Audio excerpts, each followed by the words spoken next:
Hey. Alex Noren, 3 under 67. Alex, a heck of a round. Talk a little bit about the conditions and what you were able to execute. Yeah, I mean the first 5 holes it was so windy. First 6, 7 holes, and you know my goal was to kind of try to get up to the pins, but otherwise leave it short of the hole, and I was able to make birdies on those, and then make 2 good birdies on 6, 7. And then on the back nine, my putter was the best it's ever been. So, I saved myself a lot of times, and then a couple of birdies as well.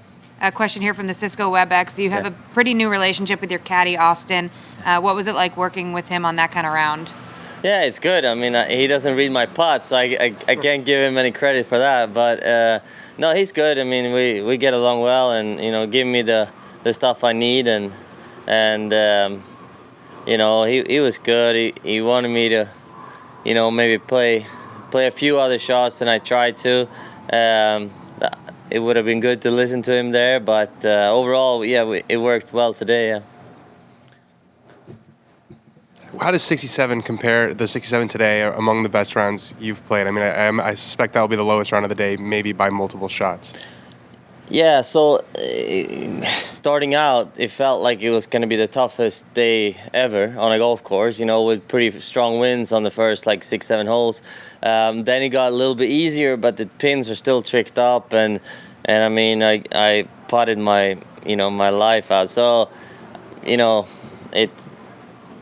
and you hit some shots out here, you think it's like a decent shot, and then you just make it into the rough, and then all of a sudden the hole feels impossible. Normally you hit decent drives or decent shots off the tee or into the greens, and you get away with them. Here you don't get away with anything. So, yesterday I was very like an angry man on the golf course, and my goal today was to putt better and be more, in a little happier place, and I just tried to be that way. And how important is patience out here with the way the setup it is, and knowing how few the birdie opportunities are going to be? Yeah, and that's maybe the key to the whole thing. Just view it as a normal tournament, because when you look at the putts, you look at the shots, and you stand on the tee boxes, there's a lot more pressure on yourself, and if you don't hit the fairway, you're gonna struggle, and if you don't hit the greens, you're gonna struggle. Normally, there is still opportunities to do well, even from the rough or from a bunker, but here it's just like try to just do your routine and hit the shot, and whatever happens, you gotta keep the energy, because you'll need it down the round. And yesterday I was furious over that I didn't hit the shots that I wanted, and then kind of affects your game. How close do you think you'll be to the lead at the end of the day? No, I mean, if the weather stays like it is now, you're gonna see, better rounds in the afternoon maybe, but we'll see. I can't. It's hard to predict. Yeah. Despite your score, there were some higher scores today. Talk about the course setup, and was it the hardest course setup of the week is the question. Yeah, probably yesterday and today was maybe similar. Yeah, it's the hardest course I've ever played, because we got 3 days, and I mean yesterday was some wind and this morning was some wind, but without the wind it's still so demanding, and it's a good test. One follow-up to the question earlier, how did you and Austin meet, and when did you start working with him? We started in right before Corona hit us, and at Arnold Palmer, and we met through Eric van Rooyen's caddy. That's Austin's brother, Alex, and so we met through him. Yeah. Any other questions? You guys already asked him if you're. Did you have winning the golf tournament in mind when you teed off today, and do you have it in mind now? Like these tournaments, all you try to do when you tee off, it's just to hit a good shot off the first and then take it from there.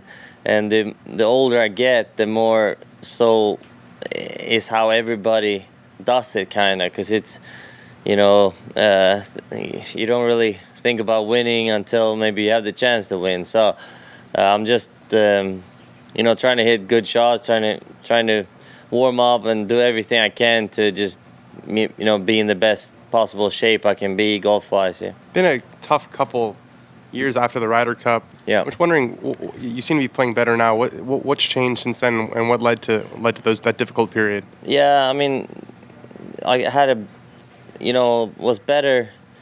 Better, I think, in the fall last year, played a little bit better, but had so much, I put a lot of pressure on myself because I used to, the 3 years prior, had a lot of good finishes, a few wins here and there, and then you accept the bad rounds easier because you got the confidence, you have the results in the back, and when you don't get them for a while, you start pressing, and then all of a sudden you focus on, is my technique wrong, is this wrong, is that wrong, instead of, if that would have happened when that kind of bad play for a couple of weeks when you're having those good weeks, you don't think about them. So I think it's a mix of maybe not, playing and technique is not up to point, but mostly this kind of the pressure and stress you put on yourself, and I changed